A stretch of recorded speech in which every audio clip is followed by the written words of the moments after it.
Bonjour à tous et bienvenue sur la chaîne Meilleurs Jeux, j'espère que vous êtes en pleine forme. Alors aujourd'hui j'ai souhaité partager avec vous le top 5 des meilleurs jeux que mes enfants et moi-même avons beaucoup aimé y jouer en 2020. Mais juste avant ça, je vous invite à vous abonner à ma chaîne YouTube et je vous en remercie. Alors, est-ce que vous êtes prêts? Donc, je démarre avec le premier jeu. Premier jeu qui se joue à partir de 3 ans. Et on a sélectionné les 3 petits cochons de luxe, et oui, de l'éditeur Smart Games, qui se joue entre 3 et 6 ans, qui est un jeu de réflexion, un jeu de défi qui se joue individuellement. Alors, je vous explique tout de suite les règles. Donc, du coup, il y a un petit plateau qui se trouve ici, avec 3 petits cochons, un loup et 3 maisons avec des parterres de formes différentes. Il existe aussi un petit livret de défi comme celui-ci, sur lequel existent 2 variantes. Une variante où on joue uniquement avec les cochons, et une variante où on joue avec les cochons et le loup. Donc moi je vais vous présenter la variante avec les 3 cochons. Le but du jeu est très simple. Il s'agit pour l'enfant de venir placer les maisons sur le plateau tout en laissant les cochons et le loup à leur emplacement tel qu'il est indiqué dans le petit défi. Ce qui est très intéressant juste avant ça, c'est que dans le carnet de défi, il existe 4 niveaux de difficulté. Starter, Junior, Expert et Master. Donc ça c'est très bien. Du coup, voilà, nous on démarre avec le niveau Starter. Donc l'enfant va venir placer ses petits cochons exactement comme il est précisé sur le petit défi. Et maintenant, son but à lui, ça va être de venir placer les maisons, de venir placer les 3 maisons. Voilà. De façon à sans bouger du coup les cochons. Donc là par exemple vous voyez, là non c'est pas comme ça, voilà, on va chercher, on va essayer de bouger, là non plus c'est pas de cette manière. Donc voilà, ça nécessite de la réflexion, de l'observation, et donc chaque enfant peut venir vérifier à la fin en tournant juste derrière en fait le défi se trouve la solution, puisque voici, donc du coup sur cette partie là, donc il convenait de placer comme ceci, les maisons pour permettre aux 3 petits cochons d'être à l'extérieur. Voilà, c'est aussi simple que ça. Et donc l'intérêt, c'est qu'il y a énormément de défis. Hein, donc à chaque fois il en a. Et toujours le but est de laisser vraiment les cochons placés tel qu'indiqué sur le petit carnet. Et au fur et à mesure, le niveau de difficulté augmente. Voilà, alors du coup, pourquoi est-ce qu'on adore ce jeu? Alors, premier avantage, c'est que déjà, c'est un jeu qui se joue seul, donc extrêmement pratique.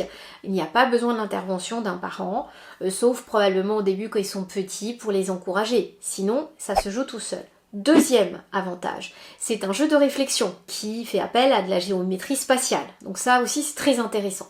Troisième avantage, c'est qu'il y a 4 niveaux de difficulté. Donc vous ne mettez jamais l'enfant en difficulté, vous le faites progresser au fur et à mesure de son aisance. Et ça, franchement, c'est quand même superbe, parce qu'on ne met pas l'enfant face à un échec, et donc il est très content de pouvoir réussir à trouver par lui-même, et ça c'est important. Et dernier avantage, c'est qu'il y a un petit bonus dans cette boîte de jeu, puisqu'il y a en fait une bande dessinée des 3 petits cochons. C'est une très jolie bande dessinée. Il n'y a pas de bulles. Et justement, alors ça c'est une petite astuce, voilà, purement que moi je partage avec vous, mais après chacun fait comme il le souhaite bien évidemment. Et ben, je me suis dit que j'allais proposer à mon petit garçon qui commence à savoir écrire de pouvoir créer lui-même sa bande dessinée et créer ses petites bulles et puis écrire un peu son histoire. Voilà, ça peut être intéressant, donc ça lui fait aussi travailler son imagination en s'exerçant sur l'écriture. Voilà, donc j'espère que vous allez autant aimer que nous avons aimé ce jeu. Franchement, moi, mon garçon qui a 6 ans, il est ravi, il est content, et en plus ça vient remplacer un peu les écrans. Donc c'est aussi un bon moyen de les occuper quand on a besoin qu'ils s'occupent un peu seuls. Donc c'est génial, c'est un jeu éducatif, intelligent, très ludique. J'espère que vous allez l'apprécier autant que nous. Eh bien, si vous êtes prêts, je vous invite maintenant à changer de contexte pour changer de jeu, puisque je vais vous présenter le prochain jeu. A tout de suite! Et voilà, on se retrouve, maintenant nous venons de changer de contexte et on se trouve dans le monde des rêves et des cauchemars parce que le deuxième jeu, qui fait partie du top 5 des meilleurs jeux, que nous avons sélectionné, c'est Attrape Rêve de l'éditeur Spaceco qui a été aussi élu As d'Or 2020 et qui est un jeu qui se joue à partir de 4 ans, entre 2 et 4 joueurs. Donc j'ai déjà eu l'occasion de vous en parler du coup dans une vidéo qui était spécialement dédiée à ce jeu, mais je vous en reparle maintenant. Donc c'est un jeu dans lequel vous trouverez 8 tuiles doudou, ce que l'on appelle des tuiles doudou ici, de formes différentes, puisque regardez, là, il y a des tuiles qui n'ont pas la même taille, c'est pas exactement la même taille. Il y a 4 plateaux douillés. Vous trouvez une pile de cartes cauchemar, mais en fait ce sont des jolis petits monstres tout mignons qui ne font absolument pas peur aux enfants, je vous rassure, donc ce sont des monstres très très rigolos. Et on y trouve aussi un coussin douillet en coton dans lequel se trouvent des jetons rêves, voilà, de très jolis petits jetons. Donc le but du jeu est de venir remplir le premier, son petit plateau douillet avec des jetons rêves. Donc ça c'est la variante de base et il y a aussi une variante coopérative où tout le monde joue ensemble, où tout le monde perd ensemble et je vous en parlerai aussi. Alors, vous êtes prêts? Donc voilà, au fur et à mesure du jeu, donc voilà, chacun a son plateau, le premier joueur va venir retourner une carte cauchemar au centre des tuiles. Chaque joueur va sélectionner une tuile doudou qu'il estime pouvoir recouvrir totalement la carte monstre. Donc par exemple, moi je vais sélectionner la petite licorne, je vais la poser sur mon plateau douillet. Ce joueur-là va par exemple choisir la tuile doudou. Une fois que tous les joueurs ont sélectionné leur tuile doudou, on va venir apposer pour vérifier que ça recouvre bien. Donc moi je prends ma petite carte, ma petite tuile doudou, je pose et ah non, mais non, je n'ai pas fait le bon choix puisque regardez, il reste encore un morceau du monstre qui dépasse. Donc du coup, pour cette fois-ci, je ne gagne pas de jeton rêve. Mais si j'avais fait le bon choix, si cette tuile venez recouvrir la carte dans sa totalité, j'aurais gagné 4 jetons rêve puisqu'il y a 4 étoiles, d'accord? Donc ici, le joueur va venir tester de son côté, et là, super, il a donc fait le bon choix de tuile doudou, et là, il va pouvoir venir remporter un jeton rêve qu'il va donc disposer sur son plateau douillet. Voilà, ainsi de suite. Donc on continue et là pareil, chaque joueur va sélectionner sa tuile doudou.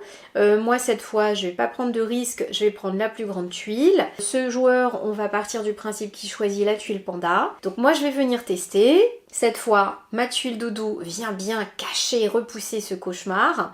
Donc je gagne un jeton. Et celui-ci vient tester et là lui aussi. Donc la tuile panda recouvre également la carte cauchemar, donc ce joueur va gagner 2 jetons. Voilà. Et donc le jeu se poursuit jusqu'à ce qu'un des joueurs soit le premier à pouvoir recouvrir la totalité de son plateau doudou. Voilà. Alors maintenant, je vais vous parler de la variante dite coopérative pour laquelle nous n'avons plus besoin des plateaux douillets, ni besoin du sac avec les jetons rêves.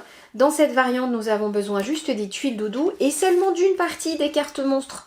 Donc au verso de chaque carte, vous voyez, vous pouvez constater qu'il y a des lunes de différentes tailles, d'accord?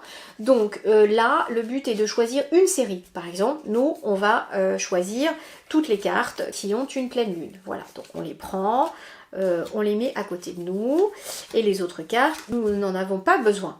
A noter que en fonction de la taille de la lune, le niveau de difficulté augmente. Les lunes qui sont pleines ont un niveau de difficulté supérieur aux lunes qui sont beaucoup plus petites comme celle-ci, d'accord? Donc du coup, pareil, même principe, on vient donc mettre au milieu la carte monstre et tous ensemble, dans cette variante coopérative, il va falloir décider de sélectionner donc une tuile que l'on estime recouvrir le cauchemar. Donc c'est le principe, on part de ce principe, voilà, donc là on teste, effectivement donc la tuile cache le cauchemar, on a donc gagné donc cette carte là. Alors dans cette variante, on remporte la partie si et seulement si on arrive à faire un sans faute avec la totalité des cartes de la série, d'accord? Donc si jamais on fait une erreur, on perd la partie. Voilà, donc très simple. Donc pourquoi est-ce qu'on a adoré ce jeu? Alors premièrement, parce que d'abord c'est le monde des cauchemars et des doudous et ça parle énormément aux petits, comme vous le savez, donc ça plaît, ça parle et ça plaît, c'est très concret pour eux. Deuxième raison, c'est les règles du jeu sont très simples, donc c'est vraiment très pratique pour expliquer ça aux petits. Et la troisième raison,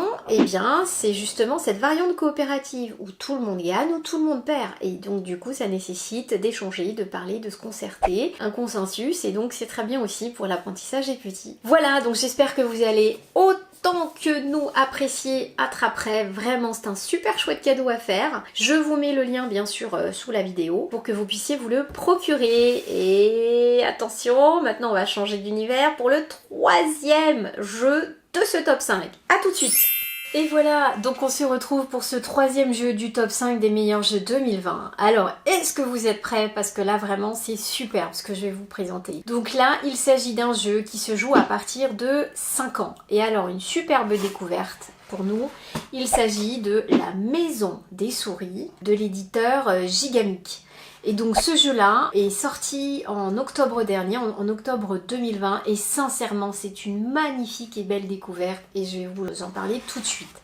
Donc ça se joue entre 5 et 9 ans, mais sincèrement en tant qu'adulte on s'en lasse pas. Ça se joue entre 2 et 6 joueurs et les parties durent environ 20 minutes. Ce qui est superbe avec ce jeu, c'est qu'il s'agit d'un jeu coopératif en 3 dimensions avec des niveaux de difficulté différents. Et donc juste avant de vous en parler davantage, je voulais juste faire un petit clin d'œil à Elodie Clément et Théo Rivière qui sont les 2 auteurs de ce jeu. Alors je ne les connais pas du tout et je pense pas du tout qu'ils me connaissent, mais je trouve que ce jeu est tellement sympathique, ludique, ingénieux que j'avais juste envie de leur dire bravo d'abord. Donc dans ce jeu, le but est très simple, c'est qu'en fait ensemble en équipe, on a 30 secondes pour retrouver, pour se souvenir, se rappeler où sont les objets qui ont été cachés par les souris dans la maison. Et je vais vous montrer ça tout de suite. Le plus simple est d'abord de vous présenter ce qu'il y a dans cette boîte. Donc déjà, il y a une petite lampe qui, voilà, que l'on allume et qui fait office de timer pendant 30 secondes.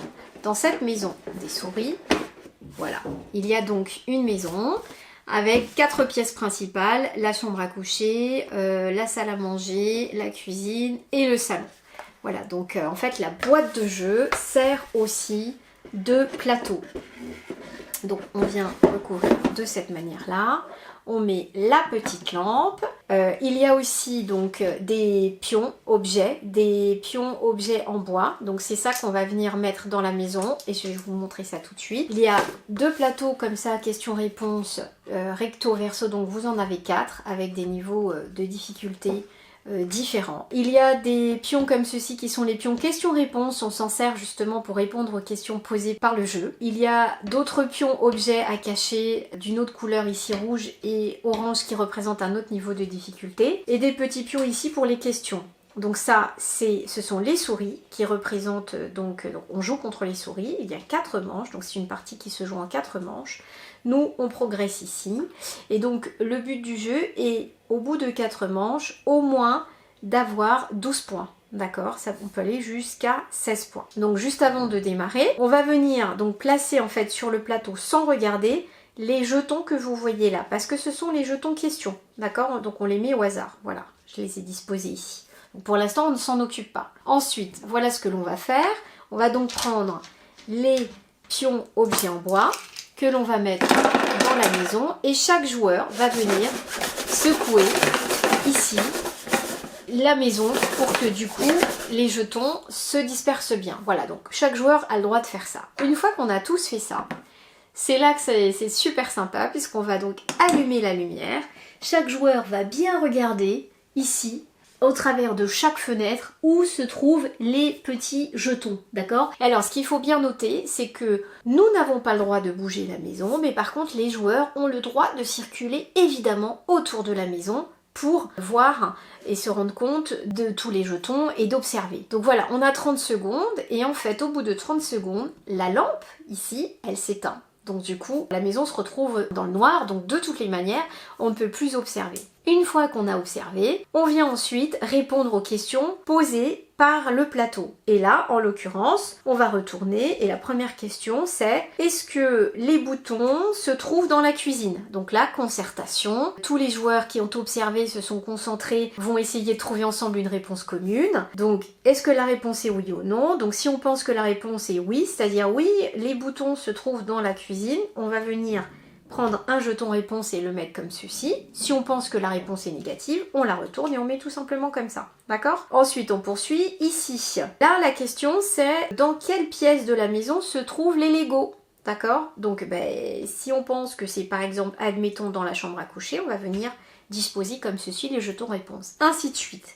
Là, la question, c'est quel est l'objet qui se trouve dans la chambre à coucher? Alors, il peut y en avoir plusieurs. Donc, on peut dire, par exemple, nous pensons avoir vu les bonbons, mais aussi la bague. Voilà. Alors, il se peut aussi qu'il n'y ait pas d'objet du tout dans la pièce. Dans ce cas-là, bien évidemment, on ne met pas de jetons. Et enfin, dernière question. Est-ce que les bonbons et les bagues étaient ensemble dans la même pièce? Bah, on pense que oui. Voilà, donc on va mettre ça. Une fois qu'on a répondu aux questions, on procède à la vérification. Donc on va venir ouvrir la maison et on vérifie. Voilà, donc là par exemple, dans la chambre à coucher se trouvent les clés. Donc là en l'occurrence on a eu faux puisque justement on pensait qu'il y avait les bonbons et les bagues. Donc là on a 0 point. Dans la salle à manger, il y a un des boutons. Là, est-ce qu'on a raison? Non. Mais si on avait eu raison, donc on aurait avancé notre petit pion à chaque fois d'une case. À chaque bonne réponse, on évolue et on avance d'une case, d'accord? Ainsi de suite avec les autres pions. Voilà. Donc c'est comme ça qu'on progresse dans le jeu et je vous assure que c'est un régal. Alors pourquoi est-ce qu'on a adoré ce jeu? Pour plusieurs raisons. D'abord c'est un jeu de coopération. Donc ça entraîne, ça nécessite l'échange, ça favorise la communication, le consensus. Donc ça c'est vraiment superbe. Deux, c'est très ludique parce que du coup on tourne autour de la table. On ne doit pas bouger la maison. Donc c'est sympa de pouvoir se déplacer et ça plaît énormément aux enfants. 3, c'est vraiment du beau matériel. Voilà, donc ça, pour toutes ces raisons, c'est vraiment très original. On a énormément apprécié. Je vous assure que c'est un très chouette cadeau à faire. Et honnêtement, en tant qu'adulte, on s'en lasse pas. Nous, on a beaucoup aimé. On y joue pas mal depuis qu'on l'a découvert en automne. Donc voilà, c'est une très très belle découverte. Donc j'espère que vous l'aimerez autant que nous l'avons aimé. Vous trouverez évidemment le lien sous la vidéo pour vous le procurer. Et voilà. Et maintenant, je vous invite à changer d'univers pour le 4e jeu qui fait partie du top 5. A tout de suite. Et voilà, donc on se retrouve cette fois pour le 4e jeu de ce top 5 des meilleurs jeux 2020 et on a sélectionné pour vous l'Odyssée des grenouilles de l'éditeur Smart Games qui est un jeu tactique qui se joue à partir de 6 ans entre 2 et 6 joueurs et dont les parties durent environ 20 minutes. Alors, ce jeu a aussi été élu étoile du jouet. J'ai eu l'occasion de vous en parler dans une vidéo qui était spécifiquement dédiée à ce jeu, mais je vous en parle aussi tout de suite. Dans ce jeu, le but du jeu est d'être le premier joueur à faire traverser sa famille grenouille d'un côté de l'étang vers l'autre côté de l'étang. Donc là, en l'occurrence ici, il y a la famille grenouille verte dont le point de départ est ici matérialisé par la couleur verte et cette famille grenouille doit traverser l'étang pour arriver ici puisque c'est matérialisé par un demi-cercle de cercle vert. Et il s'agit bien sûr de traverser l'étang sans se faire manger par le brochet qui se trouve au milieu. Alors comment ça fonctionne? Il y a 2 déplacements possibles. Si il y a un premier déplacement sur des nénuphars adjacents. Par exemple, là, cette grenouille violette, elle peut faire 2 sauts. 1 et 2 sauts. Les grandes grenouilles peuvent faire 2 sauts. Par contre, les petites grenouilles ont le droit de faire 3 sauts. 1, 2 et 3 sauts. D'accord? Alors ça c'est un premier déplacement sur des nénuphars adjacents. Ensuite il y a un deuxième déplacement possible, c'est quand on veut sauter par-dessus des grenouilles, par exemple. Donc je suis la petite grenouille violette, d'accord? Et je vais faire 1, 2 et 3 sauts. Là je peux le faire. D'accord?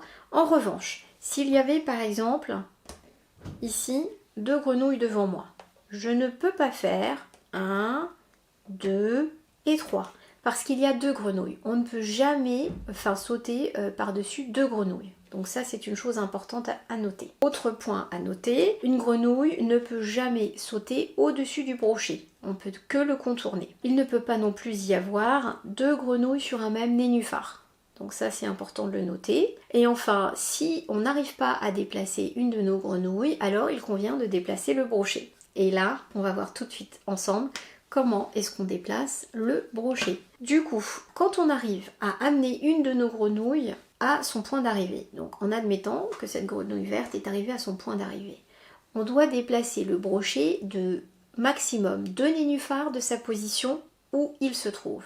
Donc le brochet est actuellement ici, on peut le faire déplacer de 1 voire 2 nénuphars. Donc par exemple, il peut très bien se déplacer d'un et atterrir sur ce nénuphar. Dans ce cas-là, cette grenouille rouge est automatiquement renvoyée à son point de départ. D'accord? Sinon, il peut aussi faire 2. Et donc dans ces cas-là, il fait 1, 2 déplacements. Et dans ce cas-là, c'est la grenouille jaune qui revient à son point de départ. Si, par exemple, le brochet veut atterrir ici et qu'il fait un saut puis 2 sauts, c'est uniquement la grenouille bleue qui revient à son point de départ et pas la grenouille rouge. La grenouille rouge, elle reste. On part du principe que c'est que la grenouille du nénuphar, enfin d'arrivée, qui retourne à son point de départ. Voilà, donc du coup c'est un jeu vraiment stratégique et tactique parce qu'il convient de bien réfléchir à ses coups, aux mouvements que l'on veut faire au brochet, parce qu'au fur et à mesure du jeu il y a de plus en plus de grenouilles sur le plateau, et donc c'est très intéressant parce que quand on veut déplacer le brochet, il faut veiller à pas trop le déplacer proche de nos grenouilles à nous. Donc du coup c'est vraiment très chouette. Alors pourquoi est-ce qu'on a beaucoup aimé ce jeu? D'abord c'est un jeu de réflexion, de tactique, et ça c'est vraiment bien. Et deuxièmement, c'est un jeu dont le plateau est très grand. Et donc du coup c'est un jeu dit immersif, un plateau immersif, donc on rentre très facilement dans le jeu et ça on aime, ça prend de la place. Et enfin, troisième raison, c'est qu'il y a une variante. Donc dans la variante dite experte, c'est encore plus tactique, ça vient un peu plus complexifier le jeu, puisque dans cette variante-là, il peut y avoir 2 grenouilles sur un même nénuphar, d'accord? Et on peut aussi venir capturer une grenouille d'une autre couleur que la sienne, voilà, pour justement complexifier le jeu. Et on peut aussi former avec la grenouille de sa propre famille une équipe en étant 2. Et ça évite, par exemple, on peut très bien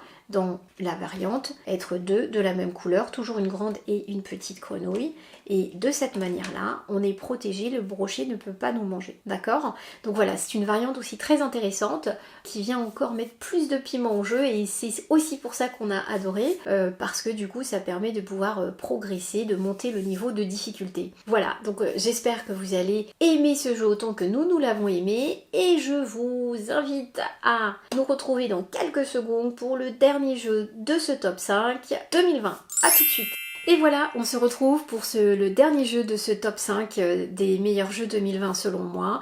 Et je vous présente Opération Amon-Rê de l'éditeur ABBA, qui se joue officiellement à partir de 8 ans entre 2 et 4 joueurs, dont les parties durent environ 15 minutes. Mais en réalité, selon moi, on peut démarrer déjà à partir de 6 ans, 6 ans et demi, dès lors que votre enfant sait déjà faire des additions et aussi des soustractions. Alors, dans ce jeu, on évolue dans le monde et l'univers des pharaons et d'un musée. Donc, il y a dans un musée le masque d'Amon-Rê et des cambrioleurs. Donc les joueurs sont des cambrioleurs dont leur but va être de pouvoir accéder en premier au masque d'Amon-Rê en déjouant les codes de sécurité qui se trouvent un peu partout dans le musée et qui sont représentés par ces cartes chiffrées. Donc en début de partie c'est très simple, donc les cartes sont recto verso déjà, d'accord? Donc on les met vraiment au hasard, n'importe comment. Il y a aussi 6 dés. À chaque partie, chaque joueur va lancer les 6 dés. Donc le premier joueur lance les 6 dés, il doit passer le premier code de sécurité qui est le 3. Donc il faut que grâce à ces dés, il puisse faire les calculs nécessaires pour avoir le chiffre 3. Addition, soustraction, multiplication, division, en n'utilisant qu'une seule fois chaque dé. Par exemple, pour faire 3, ici, je peux par exemple utiliser le 5 et le 2, en me disant 5 moins 2 égale 3.